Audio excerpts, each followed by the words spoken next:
அப்ப நம்ம தோல்விகள் நீங்க நினைக்கிறீங்க, அந்த தோல்வியில உங்களுக்கு ஒரு இல்மு இருக்குதா இல்லையா? ஒரு 10,000 ரூபாய் போட்டு தொழில் பண்ணும்போது ஒரு நஷ்டத்தை ஏற்படுத்தி அல்ல நிப்பாட்டினான்னு சொன்னா 10,000 தொலைஞ்சு போயிடும்.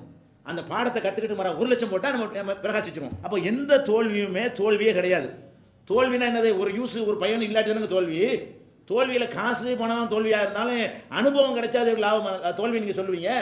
தோல்வியினால் ஒரு அனுபவம் கிடைக்குதா இல்லையா? இனி இப்படி செய்யக்கூடாதுன்னு கத்துக்கிறோமா இல்லையா? அப்படி கத்துக்கொள்ளக்கூடிய ஒரு வாய்ப்பு இருக்குது நீங்க நினைச்சீங்களே, ஆனால் தோல்வியை கண்டு தோண்டு போக மாட்டீங்க. தோல்விக்கு பிறகும் நன்மை இருக்குங்கிறதுக்கு உதாரணமாக இன்னொரு சம்பவத்தை கூட சொல்லலாம். இப்போ ஒரு பிரயாணத்தில் போயிருக்கிறாங்க. ரசூல் ஸல்லல்லாஹு அலைஹி வஸல்லம் அவங்க ஆயிஷா நாயகி மற்ற சஹாபாக்கள்லாம் போருக்கு போய்கிட்டு இருக்கிறாங்க, போய்கிட்டு வந்துகிட்டு இருக்கிறாங்க.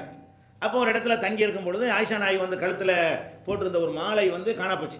மாலையை காணாம இரவல் வாங்கினதாச்சே, நான் கொண்டு போய் கொடுக்கணுமே அப்படின்னு அவங்க பதறாங்க. எல்லாரும் பயணத்தை நிப்பாட்டி போய் தேடுறதுன்னு வந்து எல்லா பேரும் தேடுறாங்க, காணலை. கடைசியில் என்ன ஆச்சு? இப்படி இங்கே இருந்ததுனால தொழுக நேரம் வருது, ஒழு செய்யணும், தண்ணி இல்லை, இந்த மாதிரி வருது. அதுக்கப்புறம் என்ன செய்யுது? அல்லாட்டு இருந்து தண்ணி கிடைக்காட்டி தயமம் செய்யுங்கன்னு சட்டம் வருது.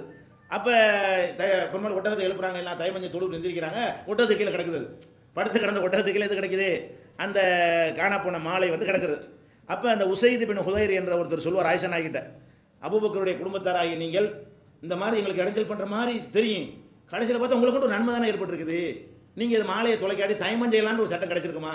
நீங்கள் மாலையை தொலைக்காமல் பிரயாணப்பட்டு போயிருந்தா தண்ணி உள்ள இடத்த கரெக்டாக அடைஞ்சிருப்பீங்க, ஒழு செஞ்சு தொழுதிருப்பீங்க. அப்போ இப்படி வந்து நமக்கு உலகத்துக்கே ஒரு கிருபையா போச்சே. இப்போ ஆயிஷா நாயகி அந்த பொருளை தொலைச்சது அந்த நேரத்தில் அவங்களுக்கு பின்னாடி கிடைச்சி வர போச்சு. கிடைக்காம இருந்தால் கூட அது அந்த நேரத்தில் அப்படி தெரிஞ்சாலும் இப்போ என்ன, அதனால தானே சட்டம் வந்துச்சு. இந்த மாதிரி ஒரு சட்டத்தை தருவதற்கு தான் நல்லா என்ன செஞ்சான்? நிறுத்து, இவங்க தண்ணிக்கு போய் சேரக்கூடாது, இவங்க இப்போ கிளம்புனாங்கன்னா தண்ணி உள்ள இடத்துக்கு சேர்ந்துருவாங்க, தண்ணி கிடைக்காம இப்போ ஆக்கணும், அப்போ என்னன்னு அவங்க யோசிக்கணும், அப்போ ஒரு சட்டத்தை கொடுக்கணுங்கிறதுக்காக கூட எல்லாம் என்ன செய்யணும்? இந்த அதாவது அல்லாஹ் வந்து சும்மா சட்டமாக சொல்லிடலாம், அல்லாஹ் வந்து ஒரு சம்பவம் ஏற்படும் தான் சட்டத்தை இறக்குறான். அதனால தான் மக்கள்கிட்ட வந்து நடைமுறையோட ஒத்து போன ஒரு வாழ்க்கை நிறையாக இது அமைந்திருக்கிறது. சும்மா பிராக்டிக்கலாக தத்துவமாக இருந்த புத்தகத்தை படிக்கவே மாட்டாங்க. அப்பப்போ பிரச்சனை வரும்போது சொன்னோம்னு சொன்னால் அது உள்ளத்தில் ஆழமாக பதியும். அப்போ நம்ம என்ன வழங்கணும்? அல்லாஹ் வந்து எதை செஞ்சாலும் அதுக்கு பின்னாடி அது ஒரு தூர நோக்கோட அவன் ஒரு காயை நகர்த்திக்கிட்டு இருக்கிறான். அதனுடைய விளைவு 1 வருஷத்துலையோ 2 வருஷத்துலையோ 10 வருஷத்துலையோ கூட என்ன செய்யும் தெரியும்.